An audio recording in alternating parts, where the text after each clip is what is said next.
She has enough energy for you. Mm-hmm. Welcome. Starting soon.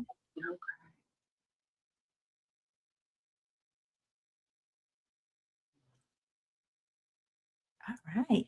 Welcome back to Awesome Parents, a space where we keep it real about raising autistic and neurodivergent children. Because we know there's always more beneath the surface. Absolutely. Today, we're going to dive into the reality of parenting, what people don't see, especially when it comes to relationships, stress, and navigating change.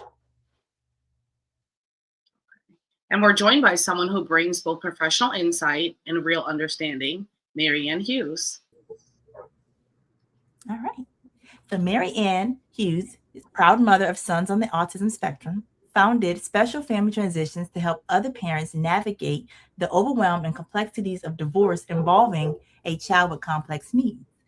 As a certified special needs divorce coach, pre-mediation divorce coach, mediator, and co-parenting specialist, Mary Ann's mission is to help parents consider and advocate for the unique needs of their children while reducing the time, stress, and expense involved in divorce and co-parenting challenges. Mary Ann is proud to also be a speaker, a author, and trainer, and to support and educate parents and professionals.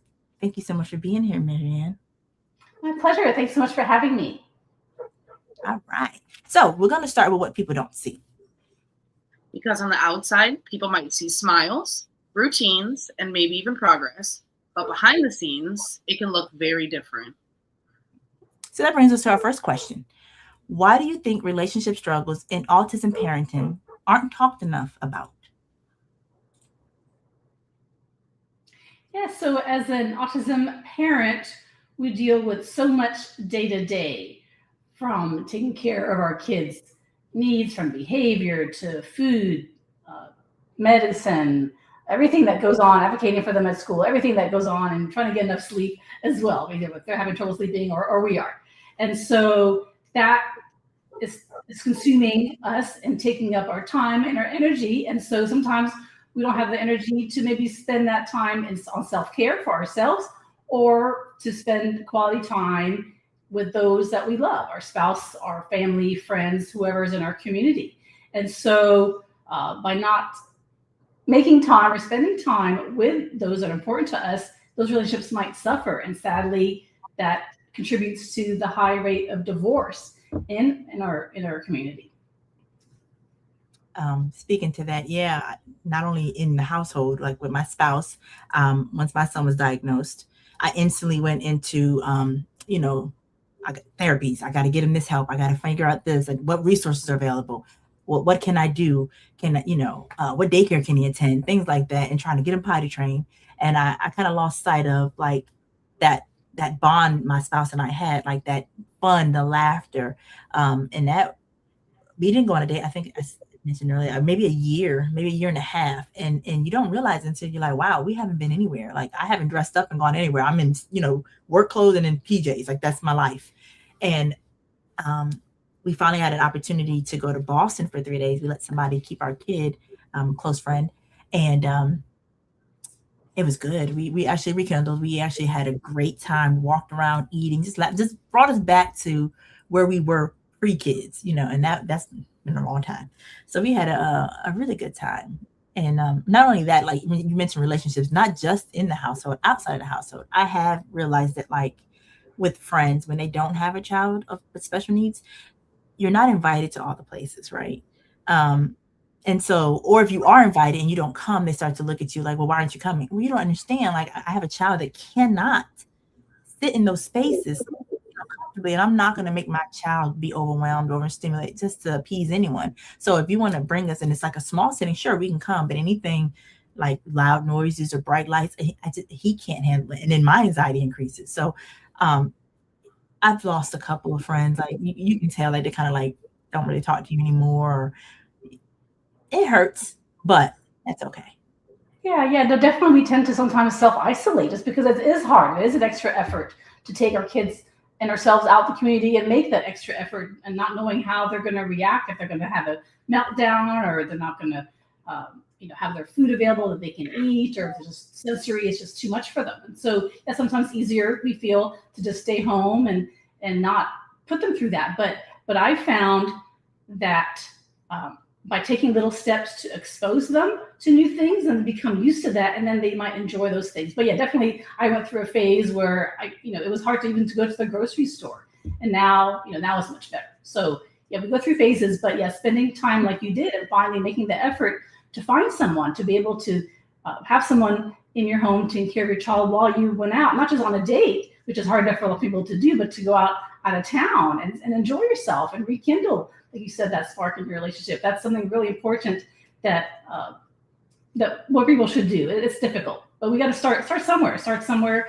Just go on a date night, go to dinner, and maybe over time you can extend that to an overnight, and then like a weekend, like you said, and maybe even a longer vacation. So we've got to start somewhere and realize that it is important to maintain and nurture the relationships that we do have. Remember who we are and who we were before marriage, before having kids, and try to live that way, to see the good in everybody, in ourselves and in our spouse and those that are important to us. And hopefully, you mentioned the friend thing. That is hard. If they don't have a child with special needs, they don't understand the day-to-day struggles that we face, that we have to go through. And so finding people who are more understanding and patient and tolerant of that is helpful. Sometimes making new friends that do have similar challenges sometimes can be helpful too. I find that I'm in some special needs support groups in person as well as online groups. And I think that helps a lot to give ideas, provide support to each other about how to navigate some of these challenges that we face. Absolutely. Ms. Felice, do you have any thing you'd like to share on this topic? I think for me, I had a little bit of a different time learning to adapt, just because I didn't know I was supposed to adapt. I knew that my son was different from everybody else, but because he can advocate for himself, because he can articulate his words and put everything together, I had more of a struggle getting his diagnosis, and his high school actually helped me get it for him. But I think Evan had more adapting to the rest of the world than the world had to adapt to him. And I think my personality causes me to escape all of these children sometimes. So I I think I escaped at sometimes, and just thankfully I have the support of my spouse, that I have that ability, that I can. And obviously Evan's 18 now, and he's fully into his routine of things that he does. But when he was younger and fighting with school, it was a lot of work, or going out and having people look at him different, or have to worry about, like, if somebody's going to bully him, if I'm not watching him in those, 5 minutes, is he going to say something outlandish and somebody's not going to understand why he said what he said. So I don't think it affected, well, maybe it probably did affect my relationship. It affected how I acted with him as a parent, most definitely. Yeah, and I like what you said about self-care. So we talk about relationships, but also spending time on ourselves, making sure that we're taking care of ourselves. Like you said, we may end up not doing our hair or getting dressed up for the day, but by taking a little bit of extra time, even though sometimes it's hard, right? Because we feel like we watch them every minute. Making ourselves feel special can help the way we feel and the way other people may see us and perceive us as well. And I like what you said too about that your child knows how to advocate for himself, and I think that's the goal for ourselves and for our kids, is to learn how to advocate, so that they have that skill no matter what age. Granted, some people may not be verbal; it's hard to do it, but being able to say no, being able to ask for what they want, is a really important skill for us and for our kids. It saved him. It saved his life and saved me in many situations. He comes off a little blunt at times, that maybe people they may take it wrong, but he doesn't have any sugarcoating. If he feels like you're doing something that's an injustice to him, or maybe he might need more explanation to why he needs to do something. So just if they take the time, explain to him, and he's okay. Yeah, it came in stages. Yeah, where we are right now. Yes. So, Marianne, do you think part of the pressure to hold it together or is like that you feel as though you need to present as though everything's okay? Like as a parent or even as a spouse, do you feel like you had to just pretend you weren't as bothered with everything going on with you? Sure, it's a lot of stress, and so we're trying to be our best self because we've got to take care of everything going on at home, coordinate everything for our child, and we have to keep it together. It's a lot of stress, but really it's on us. Like, we're talking about advocate. We're their advocate. We have to be there for them no matter what. Even if they're having a bad day, or they're having a bad day, we're having a bad day. We've got to be there and show up for them. And sometimes that takes a toll. Sometimes, we could maybe find people to help us through some of these emotions and stresses that we're dealing with, whether it's a support group, a friend, mental health professional, which is wonderful to have to avoid further problems, because sometimes we do all these things and then it affects the relationship, right? If we're stressed and the other parent is stressed too, they have their own pressures going on, then that's not good for the relationship. And that sometimes then cycles and snowballs because the parents may not be communicating with each other or feel like that they can. One parent may be the one maybe that's more the caregiver, and the other one may be more of a financial provider, combination. But unless you spend the time to figure out, okay, what's happening, what's causing some friction, then if you don't address them, it just gets worse and worse. And then, sadly, sometimes it gets beyond repair at that point. So for me, I was holding it together, but I was burning out and becoming overwhelmed with going to all the therapies because he has like 5 in 1 week. And so I would travel 30 miles to one and have to take him to school and then travel 30 minutes there and then go to work and still work a full shift. Like it was, you burn out, like constantly doing that. And so I think I did it for like 4 months. And finally I had to tell my husband, like, hey, I can't keep doing this alone. I need your help. And I know I have a more flexible schedule than he does, but he ended up rearranging it to where he would do it in the afternoon, because I was doing it in the mornings because he goes to school so late. So I didn't impact his education, but he was able to get him in the afternoons moving forward for a couple months too. And then he burned out too. And I was like, yeah, it's a lot. All that constant driving in a car and gas is high. For sure these days. Yeah. And you got to find the balance. I think that's the key, is what's going to work for you, what's going to work for you as a family, for your children, and for the bigger picture. Sometimes when our child first gets diagnosed, we're told about this therapy and that one, and we have to feel like we have to do everything. Well, we can't. It's too much for them, and it's too much for us to be able to have our life. So granted, we want to do everything we can for our children so that they can develop the skills that they need, but you've got to figure out, okay, what toll is it taking on me, and what toll is it taking on the whole household? And so try to figure out, where can we maybe change our approach? Like you said, change the schedule, change maybe the days, maybe change the duration, find out what's the more important one to focus on. Mm-hmm. So Ms. Shalise, if you get ready to answer that same thing, I'm going to ask the audience. I see we have a couple people live. So if you've ever felt like people only see the highlight reel of your life, drop a yes in the chat. And when they do, it'll pop up over here. So Ms. Shalise, do you feel as you ever have had to hold it together or present like everything was okay? I don't think I had enough time to think about it. I think you're just on the go, or at least I know for me, between work and between the kids and home and trying to make sure everything is all together. There's probably collapsible times at the end that I just burn out and I don't realize, and you just have to regroup and just try to consider what's actually really important and the most important.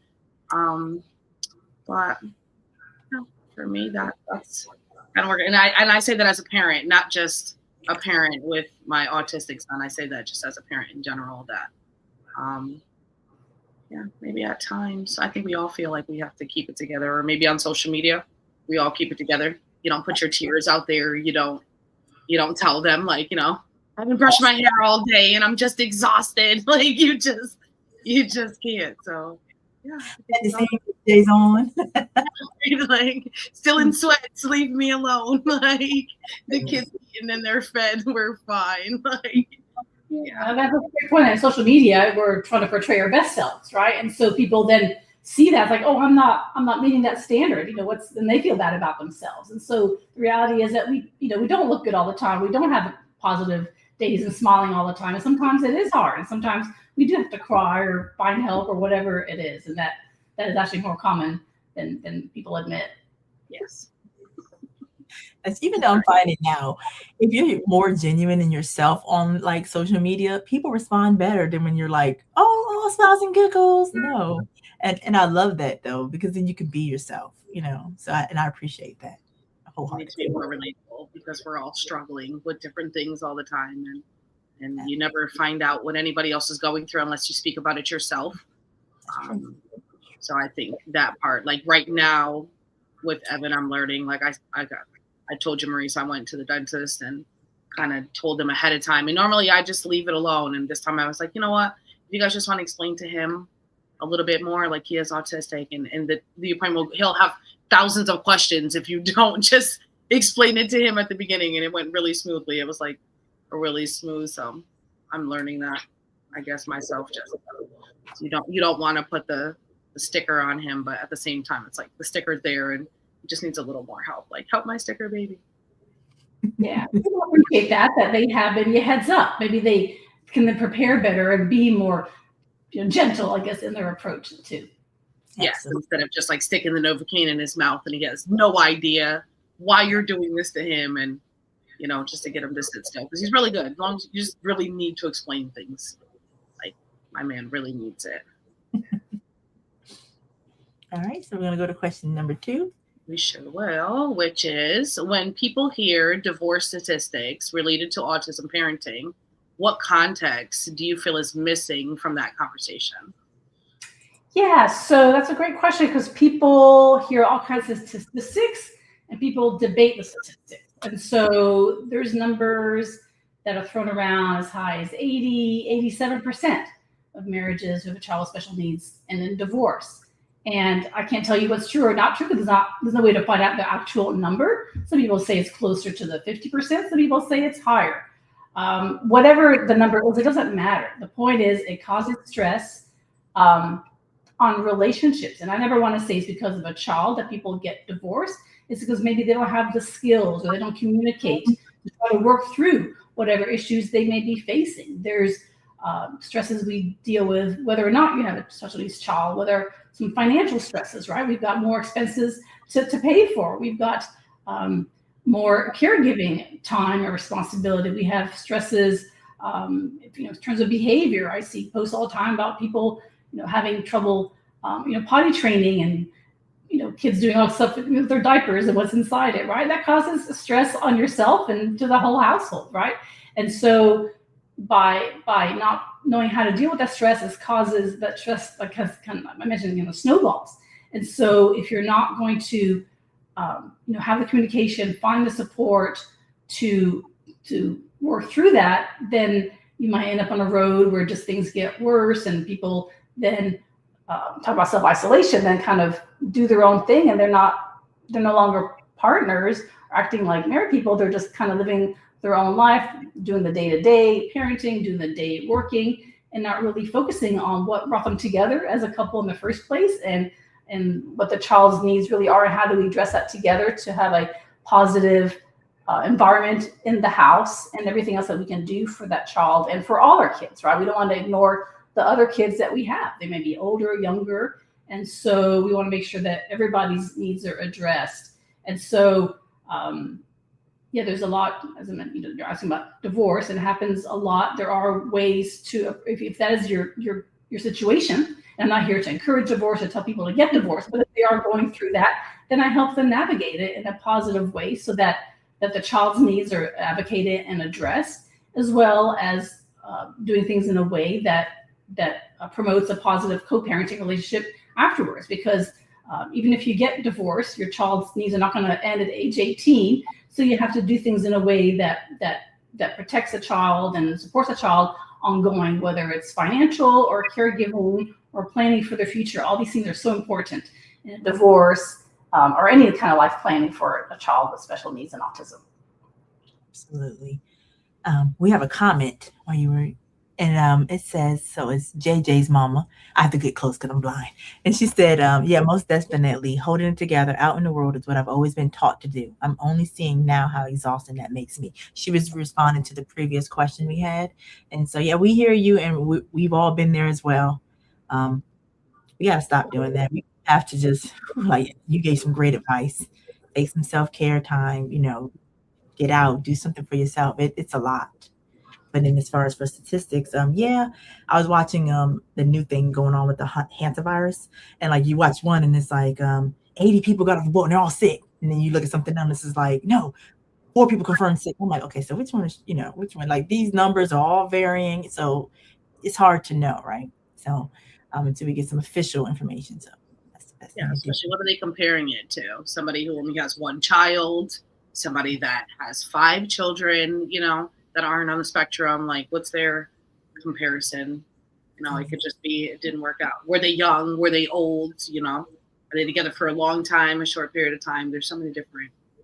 Yeah, so you have all the reasons for divorce for regular, normal divorce, and then you have those plus maybe some additional stresses when you have a special needs child. And one thing I'll say as well is sometimes those numbers are underrepresented because a lot of people stay together because of the child, right? Because they think it's too hard to get divorced, or financially, how are they going to make it, or whatever. So somebody said to me once, some people may want to get divorced or feel like that's in their best interest, but they're afraid to do that. They don't know how, and they're afraid it's going to cause more problems. So, it's kind of catch-22, right? But, there are ways to do it in a positive way so that everybody ends up in a better place. And people worry about the effect on the kids. And so it's really the conflict in the home and the tension in the home that causes stress for the kids. Not so much that the parents divorce, but it's how they treat each other and the relationship and what the child sees between the parents. And so whatever your situation, we want to treat each parent and everybody in the household with respect, because a child learns from that, and they internalize, the feelings around them and what's going on, the emotions, all that. Yep, most definitely. And it just adds a little extra to it, doesn't it? Just a little touch of honey in there, just a little extra. That brings me to our next question. So what does like relationship strain actually look like day to day for these families, like when they share with you? Yeah, so sometimes challenges bring people together, and sometimes it makes them go apart. And sadly, some people find it easier to do things differently, right? To kind of live their own lives, or kind of ignore the situation, or not be involved in the caregiving or things going on. So if the one parent maybe is more involved in terms of taking them to school and going to therapies, the other parent may feel left out, or that they don't know how to do it, or shouldn't be doing it, or whatever. And so the reality is both parents should be involved, because one parent, like you said, is going to need a break for some self-care, or just if they have to go out or whatever it is, both parents need to be able to take care of that child. I hear so many stories about, well, my ex, or soon to be ex, doesn't even know who my child's teachers are, or a therapist, and he doesn't know how to take care of them. Sometimes there's also denial. One of the parents may say, oh, there's nothing wrong with my child. You're imagining that he has a disability, or it doesn't need to be diagnosed, or even after getting a diagnosis, that's hard to accept. We talked a little bit before the session started about the grief cycle, right? And that's part of normal. About, of course, we deny the disability or the problems going on in a marriage, or whatever your case may be. And you finally get to the point where you get to the point of acceptance, but it's a process. And so we want to do it in a way that respects where that person is and what stage they're in. And hopefully things will get better by providing information, being supportive to the other one, sharing strategies so they can be involved in that, whether you stay together or whether you end up, separate homes.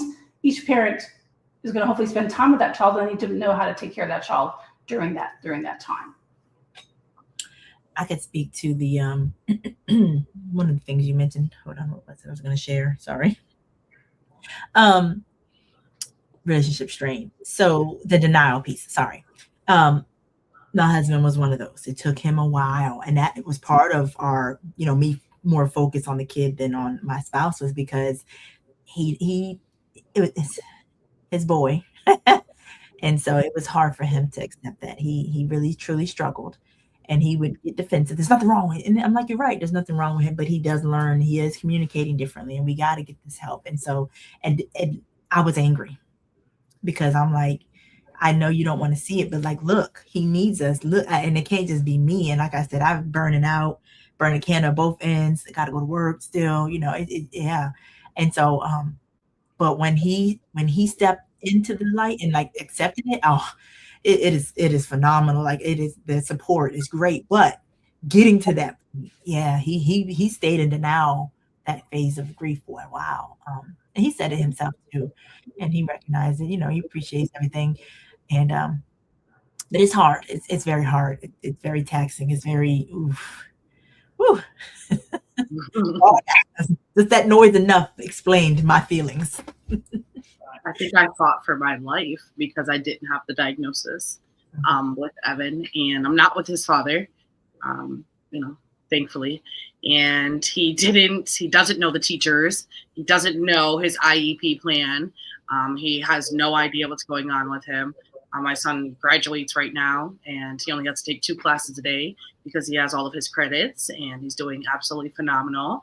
And when I did finally get the diagnosis last year, I had my daughter reach out to her dad and say, hey, we got the diagnosis. And he was like, yeah, we already knew. But he doesn't have to do any of the work. He didn't have to do any of the advocating for him or talking to teachers, because my thing with the teachers I will teach you how to teach my son if you're having a hard time, because sometimes they do get a little rude or they don't really understand him. So I'm just there to help them and to create that bridge so that they do understand him. And I've been blessed to have a good relationship with the principals. I got really lucky with that, actually. But yeah, as far as dealing with Evan, I have my current husband that just really stepped in and really helped me. Really helped me a lot. Really helps me a lot with Evan. And it's just good to have that other person that's there that can tap me out if Evan's asking me 1,000 questions or, yeah. I was able to get 1,000 questions yet. So once I get there, maybe you and I can reconnect and talk about it. But what you talked about was very important too. Everyone did, like the exhaustion, the miscommunication, like the constant demands. That does cause a lot of like strain on day-to-day relationships. So it can feel invisible, but it's very real inside your own house. So you definitely have to advocate for ourselves too. Not just our children. Hello, we have another guest. Hi. See you. Exactly. We have another question for you. So, when you're working with families, what are some of the early signs that strain is starting to take a toll on their relationship?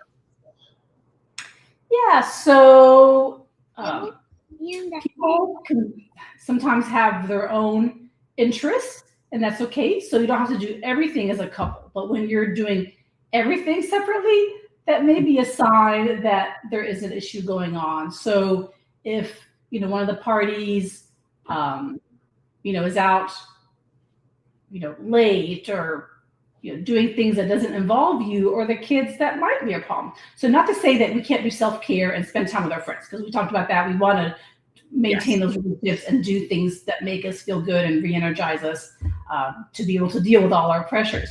But when it's constant and the other side feels neglected, we've got to have those conversations like, hey, I know you enjoy hanging out with your buddies or doing all these trips with your other people, but I like to do some of that too, and these things are important to me. So yeah, sometimes there's like a power dynamic sometimes where if one parent is the primary caregiver and not working or doesn't have access to the finances, that's kind of a scary place and time to be as well, because you don't know how you're going to manage if something does happen, right? So, we want to have transparency across the board in terms of, what we're doing with our time, right? And how, who we're spending time with and how we're spending time with them, but also in terms of how we take care of our kids, making sure that both parents, and talk about being involved, but also how the finances are handled. It's so sad how many people I see that don't have visibility to what's happening day to day, whether one parent's working or both, in terms of what the expenses are, where the money's coming, how it's going, and how it's being spent. And I know people have different philosophies about how to manage their monies and their budget, but we don't want to ever exclude one party from knowing what's happening or being able to contribute in some way. I agree. I can attest to that. Finances, whoo, is something else. So yes. So I have a sidebar question. The families, you have a practice, like, are you in a building and you have families that come, or do you do like mainly like online support for families? Yes, mainly online. So my company is called Special Family Transitions, and I started it after my divorce. I have two now young adults on opposite ends of the autism spectrum, and about 5 years ago, I went through divorce. Well, that's when it finally ended, right? It took a while to get through it, and I decided that I want to help other people. I couldn't find help and resources when I was going through it. It was a very frustrating, lonely time, didn't know how to go about it. And so I learned a lot through the process, a lot of time, effort, energy, and money, honestly, spent on it, trying to get a good result for my family, trying to figure out what I need to do to protect them now and in the future. And so once I got through to like, oh, I don't want all this information to go to waste. People need help. And so I took different certifications. I did these different things to be able to help people in different ways. So mostly I'm known as being a special needs divorce coach, but I want to help people in other ways, because as a coach, you're really just helping one parent to help them navigate the process. And a lot of things that divorce coaches do, but one of them is going from the emotional side of divorce to the business side, kind of seeing it as a business transaction, kind of as a project plan in terms of what we need to do to get through this, right? Divorce can be very emotionally taxing, but we have to take one step at a time. It becomes overwhelming, but how do we get to the end result, which is basically making sure that we're all going to be okay, our kids and us and everybody involved, and have a good co-parenting relationship afterwards. So I've taken other trainings too that help me look at all perspectives, right? Like the co-parenting specialist, the mediation training, the pre-mediation training, just to understand and look at all the dynamics happening with all the parties. So I can even work with both parents if that's going to be helpful as well. And also look at it from the child's perspective. What do they need to feel safe in this process, and how to express their needs or have their needs met from kids with autism. We talked about, they like routines, they like structure. How do we incorporate that as part of the divorce and make sure that their long-term needs, including financial, are going to be met? It's really important. So, not too personal, but how was that with the routine being broken up? Now dad is not in the house anymore. How did the children, how did they handle that? Like, was it constant like questions? Was it behavior changes that you noticed? Like, how was your experience with that? Right, both of those, right? And so, how do I explain it to the kids? That was my first part, when it first happened, is like, how do I help my kids explain to them what's happening? That this is a whole new world, all of a sudden, right, that nobody expected. And so I tried to find help. I tried to find resources, mental health professionals to help, and nobody could really, I couldn't find the ones that were able to work, especially with like a nonverbal child who had behaviors that couldn't sit through a regular therapy session. So finally somebody said to me, well, Marianne, what do you do when there's change or something new for the kids? I'm like, well, I create a social story. So that's what I did. I created a social story for my kids, and people in the autism world know what that is. All the time, your teachers may be doing it, your ABA therapist may do it, or different therapies, where you're kind of breaking down what's happening in a simple way, so they can know what's happening and what they can expect, right? So not that I had all the answers, but I tried to do it in a gentle way, show them that they were loved by both parents, but things were going to look different. And this is how they're going to look different. And this is what they can expect. And so that helped a lot.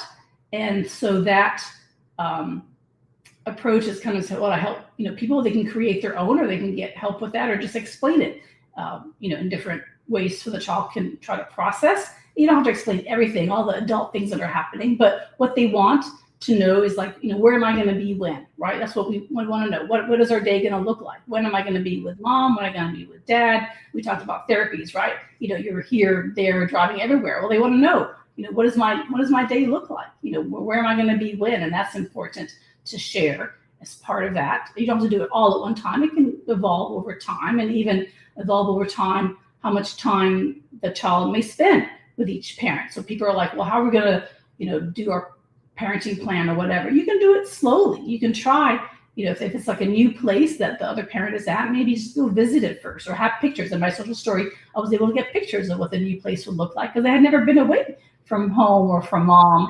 or without me. We've been on vacation, like I said, but not somewhere without mom. So that was going to be a scary thing for me and for them. So I wanted to prepare them, make sure that they felt safe, secure, and comfortable with what was going to be happening, so it wouldn't be as scary for them. And so that helped a lot. And even the teachers helped read that social story to them to prepare them for the first weekend they were going to be away.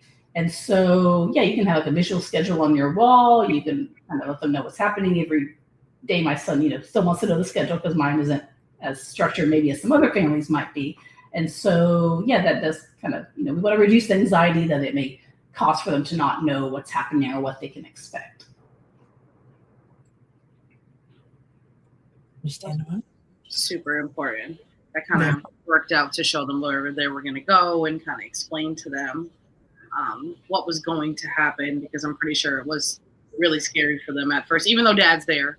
Just, not to have mom there is probably the biggest difference in their life, Right. And what's important too is to not say anything negative about the other parent to the kids or in front of the kids, right? Sometimes we don't do it intentionally. We may be talking to our friends or family or attorney and say something, but they're always listening. And so we have to be careful not to have those conversations around them, because we don't want to, impact them negatively, because they're half mom and half dad, and they feel that way. And if they feel like one parent, isn't a bad life, then they feel bad about themselves. And so we don't want to, put that on them. Yes, Evan is very mutual. No matter how I feel, he's very mutual. And he stays very mutual. And I'm just going to let him stay mutual because that's his comfort spot. So that's where we're going to keep him. Exactly. That's one thing I teach, share my clients is there's different approaches to communicating, right? Whether it's with our spouse, ex-spouse, or whatever it is, or even with our lawyers or other people, is we want to be, there's a term called BIF, which helps reduce conflict and communication, because it's brief, informative, friendly, and firm. So we want our communications to kind of follow that format. So we're not being overly emotional. We're kind of just saying, kind of stick to the facts, right? In terms of what needs to happen, as opposed to sharing, how we're feeling, Yes. with that, because that's not going to support positive decision making in divorce. We can have conversations with people about that, but not necessarily, taking it out on our ex-spouse, even though we might want to. That's not going to really strategically help your situation. It doesn't at all. So you're just better just. That reminds me of, I took a class called Crucial Conversations, and that's one of the things they tell you. Don't go in every emotion, state the fact. And so for me, yeah, emotions take over a lot, sometimes. But yeah, I do like that you mentioned, like, don't do that, and don't badmouth the other parent. That is actually good. When me and my girl's father split, I didn't, because I didn't want to tarnish the relationship. I didn't want to add anything negative in their mind. And you're right, they do. They're sponges. They listen to you. They react to you. So every time they saw him, it was like, ah! And in my head, I'm like, world. Right. So him and I later spoke, and he appreciated it. Like, thank you so much. I said, yeah, I didn't want to stop y'all's relationship, right? Because kids, if they see you're in pain, mom, they're going to be mad at daddy because daddy hurt you, right? And that's natural. They want to protect you. So definitely I try to remain neutral. Mm-hmm. Keep my face, don't say nothing bad. And yeah, it worked out good. I think in the end, the girls appreciate that. My children are in their 20s, 26 and 22. My older girls, excuse me. So yeah, we're good. Yeah, it's great. You'll handle very well. Excellent. Oh yeah. It wasn't always easy. So now I have a question for those in the chat. We have more people coming. I see Miss Jada and Miss Anita. Welcome. I sent them some messages, but we have some more things engaging for you guys. We want to know, if you're comfortable, even if you haven't been through a divorce, we've all been through breakups, right? And we have children, I'm assuming. What is one thing you wish people understood? So I'm gonna put that in the chat and let them add to that while we continue forward. Because your experience matters. your voice matter. We want to hear from you. We want to know more of what people are thinking, more of what people are going through. We don't know unless you tell us. So tell us. Mm-hmm. And Miss Marianne, do you mind sharing with us your website so that we can put it up here for people that? That'd be great. Yeah, it's www.specialfamilytransitions.com.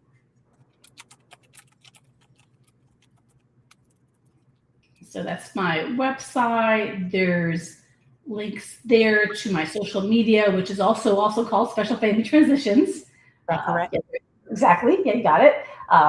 And so my email is marianne@specialfamilytransitions.com. So it's real easy to reach me and find me on Facebook, where I shared about this event. I'm Marianne Pano Hughes, for my personal account, but I also have a Special Family Transitions Facebook that's tied to my Instagram. And so, yeah, I share information. I love sharing information and tips and support and encouragement about being going through divorce, but also just things in general, in terms of, how do we support our families, our children now, and planning for the future. So, Shalise mentioned, she's got her son is older, and my kids now are young adults too. And so, it's one thing when our children are young. There's a lot that we do day in, day out, but then we kind of fall off a cliff as they reach adulthood and get into their 20s. And so that's a focus that I have as well. Is what do we do for our kids? What are some opportunities for them? Because I had to find out, once they were done with high school, what was going to be the next step. And so, my child who's more involved, he's now in a day program. We found a great place for him where he goes during the day. They're out in the community, volunteer, do fun things, which he has a better social life than I do, right? In terms of all the places to do and hang out and fun things. And then my other son was able to go to a new program that just started at a university when he was graduating at a university in my town, where it was kind of a transition program is for students for learning differences. So you get a full degree, right?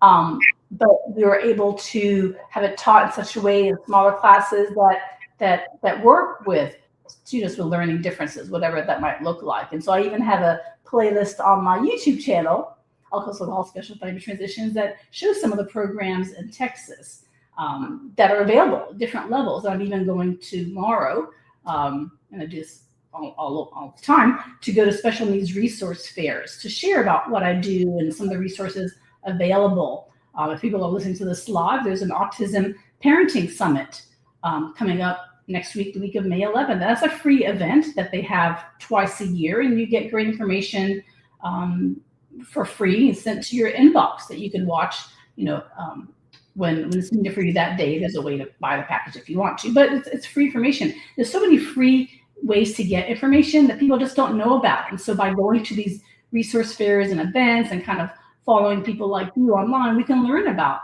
what are some of the resources and what are some of the ways that we can find help and support. And now my son, the higher functioning one, as I mentioned, he was able to get an associate's degree, a bachelor's degree, and now he's working on his master's degree. And so, when he was young, first diagnosed, you never think that's possible, right? And so you just never know. All the interventions, help, and everybody, blossoms at their own pace, right? And they may not get to that point, but it's okay. Like my other son, we had the other day we had Cinco de Mayo here recently, and that's big in Texas. And so to him, it was important to do this Mexico puzzle, and he was able to do it. And he wouldn't go to bed till he finished it. And so you never know what their skills are going to be. So he's great at puzzles. We discovered that he enjoys doing that. And my other son likes other things. And so even though they're at different ends of the spectrum and different abilities, they still need mom, support and coaching and guidance, whatever it is. But over time, we want to try to build their independence so that they can do as much as they can for themselves, whatever that looks like for them. Absolutely. Definitely. I think mine now being 18 and graduating, we've been looking into what he wants to do, and we were able to get some help through the school that connected us to a resource. that well, he likes to cook, so they're going to put him into culinary school and see what he does with that phenomenal skill that he does have. He does amazing with pastries and cakes, and his school has been amazing. But we started off with that teacher who I also had to teach how to teach my son. And now they're like the best of buds, and he's absolutely amazing. And he's at all the IEP meetings that I've had with him, and they can't wait to see him grow. So it's great to know that your son that's on the higher spectrum has just been able to soar the way that he has, and kind of gives the rest of us hope. Like they love it. Exactly. We can make great progress. I don't know what the future will hold after that, right? That's the next step then is, what kind of work is he going to be able to do and maintain and so on, and finding a job. That mom's still going to be involved in that. I know we talked about helping our kids and advocating for them, and that doesn't stop, right? I mean, I did it when they're young, and I still do it when they're young adults. And so it's an ongoing thing. That's part of being a parent, whether or not our kids are divorced, and even more so in divorce, important to plan for those things. Like, how are we going to continue to care for our kids and their needs? And so, I'm proud of both my boys and how far they've come. Sometimes, sure, some days are harder than others, but we get through them and look forward to the next day. Be grateful for what we have. I learned that we can't be grateful and angry at the same time, right? Or frustrated, right? We just think about, sometimes we forget how much progress they've made and the things that we've been able to accomplish as well. And so it's important to keep sight of that especially during our hard days and hard moments. I most definitely cried at his last IEP meeting when it was just nothing but good news from him. And I realized how many tears I shed out of sadness or out of hope. So it was, yeah. I love it. It's such a journey, isn't it? Such a wonderful journey, isn't it? So inspiration. I connect. Wait, do we get to high school? I don't know. Right now, Malachi loves ABCs, 1, 2, 3s, and the color red. So we're there. Start there, yeah, for sure. Everything that they learned is build upon it on itself. And so, like I'm saying, you find what their interests are and focus on that. Sometimes at school, or we as parents tend to focus on what they can't do. Let's focus on what they can do, what they enjoy, and teach them in that way, and have them focus on those kind of things. So the other day, I had a therapist try to work with my son, and he wasn't into it. But then when she talked about something that he was interested, he lit up and he engaged. So you just never know. Absolutely. I love it. We love it. While you guys I asked that question, like, if you're comfortable, basically, what do you wish people understood? And we had someone put in there that parenting is hard all the way around. So you need that help at times, even if it's just for 5 minutes, to have that me time. Sometimes the other parent doesn't realize what we go through on a daily basis. And that is true. And so I think they were responding to our previous conversation about, still maintaining that neutral ground, but recognizing, hey, co-parenting is hard when you're not with the other parent. So we understand. And so, Marianne, I met you in that autism resource for Houston, and I believe you were holding a book in your hand. Would you like to share any information about that with everyone? Sure, yeah, happy to. So I contributed my expertise to a book to help work with the divorce book author. Her name is Jennifer Younghans, to create a version of her book that she had to help children, young children in divorce. We created this version to help autistic children in divorce. So we added some pages, some wording, some more tips and strategies to help families who have autistic children to explain divorce, to like we talked about the social story. This is in a way kind of expand the social story that you can tailor to your situation. It's got conversation prompts, ways to help them to validate their feelings. It talked about they got the cute little characters and just make it engaging for to talk about feelings. So maybe they can't verbalize it, but maybe they can point to how they're feeling that day and how to help them. And so sometimes we don't know how to approach situations and conversations with children to explain divorce or what it's going to look like or validate what they're going through. Sometimes we focus on what the parents are going through and making discussions and negotiations, but we forget how it is affecting the child. And so this book kind of focuses on that. So once again, I'm a contributor to the book, and I was really proud to share my personal expertise and my professional expertise in that.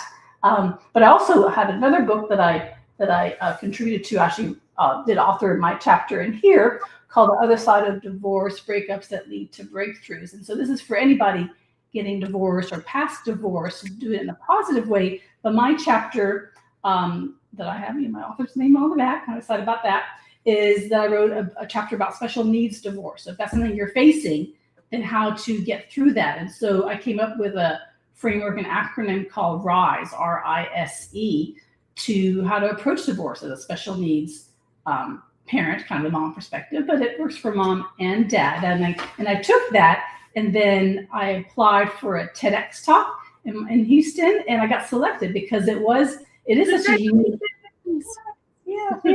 Unique. It happens a lot. We talk about statistics, right? But there's not been much focus or information shared about it, and so honored that I was selected to speak. And so my talk now is available on the TEDx site, talking about advocacy, not just about divorce, but how do we advocate for people that we love, and how do we find our strength and purpose in that. And so in that, then towards the end of the talk, I talk about the RISE framework that I talk about in this book, which is basically stands for a lot of things, but I kind of focused it on one of each. So R is for remember who you are. Like we talked about, before marriage, who were we? We're strong, we're capable, we're intelligent women or people, right? And we can do these things. We can do hard things, right? Take care of our kids, take care of ourselves and our families, or whatever we have to rise to get through the day and plan for our future. I is for investigate. So if we're having tough times, whether it's IEPs or whether it's divorce or an elderly relative who's not doing well, we have to figure out what are our options. How do we, what's available out there to help them? What are the different options that we can take, and how do we negotiate things, especially in a negotiation type situation? What do we need to know to do things rationally and show the facts, as we talked about earlier. About the feelings. Yeah. And essence for support. We talk about, we can't, it's hard to do this alone. So finding a support team, finding people in your community, friends, family, divorce coaches, if that's who you need, or lawyers who understand, or whatever it is, or specialists in all kinds of areas. So finding that support, people who walk that path, who have been there before, to walk alongside us, can make us feel better and let us know that we're not alone. And then E is for embrace the future. How do we approach a situation rather than thinking divorce as an end or diagnosis as something bad? How do we look at the future and look at it in a positive way and build to that positive future that we want? So these are the kind of approaches I take in my work, and try to not to sugarcoat things, but there's ways that we want to do it so that we get the best result and outcome and have a positive relationship for our kids, and as much as we can with our co-parent as well. Cause the least amount of harm, right? That we can. Most definitely. Okay, guys. So before we close, we want to leave our parents with something meaningful. So I'm going to ask you a question. If you could tell every autism parent one thing about protecting the relationship through all of this, what would it be?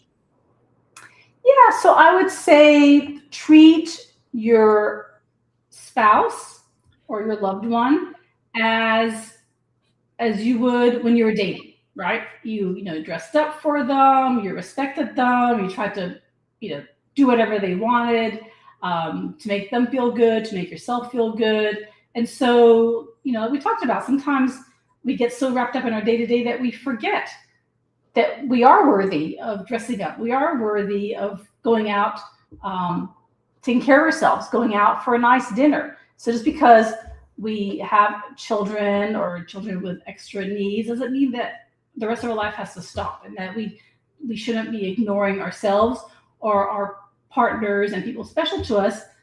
We want to maintain that. We want to, like you said at the beginning of the conversation, kind of rediscover that. How did we get to the point? We got married for a reason, or we chose our partner for a reason. And so kind of think about what those reasons are and find the good in that person and in yourself. And hopefully that will help, in your situation. That was so powerful and also so needed. We needed that. Yes, please don't forget about you. Yes, butterfly. Yeah. Absolutely. This conversation, honestly, is just the beginning. Me and Miss Marianne have had conversations about, maybe you come back on again and we have different questions for you to, approach for families, because this topic is not talked a whole lot about. And I'm pretty sure someone listening probably has some questions for you. And I'll continue to share your stuff. This is on the website. This was amazing. We thank you so much for coming on. Absolutely. And if this episode spoke to you, share it with another parent who needs to hear it. Like I said, we all have a story, and there's other ears that want to hear your story, we promise. Absolutely. And I want to ask you about them TED Talks. Were you nervous? I'll talk about that. But yeah, it's actually, I had never given a speech that had to be memorized, right? Because I talk all the time and I present, but it had to be 10 minutes. And it had to be a script that I memorized. And so honestly, I spent too much time writing my speech and rewriting it and trying to make it perfect, but I didn't have enough time to practice it because my kids were home during the holiday break. And so, it's hard, right? Taking care of them, like we said, trying to find time for ourselves. And so, so I ended up getting on stage. I was able to do it, right? But it was definitely nerve-wracking to get to that point. But once I got there, I got through it. You'll see on the recording for the first a few seconds, I'm kind of silent, kind of taking it in, right? But then it, I was inspired and it came out. So just to prove that you can do anything, right? I mean, I just on a whim applied for it, and I went through different stages of the process and got selected. And so, know that you may see yourself a certain way, but you're capable of so much more. And take a chance, try a new opportunity. You never know what might happen. Absolutely. I am super proud of you. I'm going to definitely watch it now. Yes. Woo. I just know, memorize my memory bad. I'll be sitting there but no, if it's a topic close to your heart, you can speak naturally. So that's actually a good thing. So that's really great. But I'm telling our guests that are watching, so before you go, drop one word in the chat before you leave today, if you can. I know some people are driving and watching, but yes. And Miss Marianne Hughes, we again thank you. We definitely want you to come back. We are doing different topics every Friday. So next Friday is going to be on safety things, and then the one after that is on maybe you could come back for that one too. We're focusing on mental health for parents, the burnout. What are you going through? And we have one young lady who's coming on, and but yeah, this platform is great. I think it's reaching so many families. Absolutely. And we appreciate you coming on.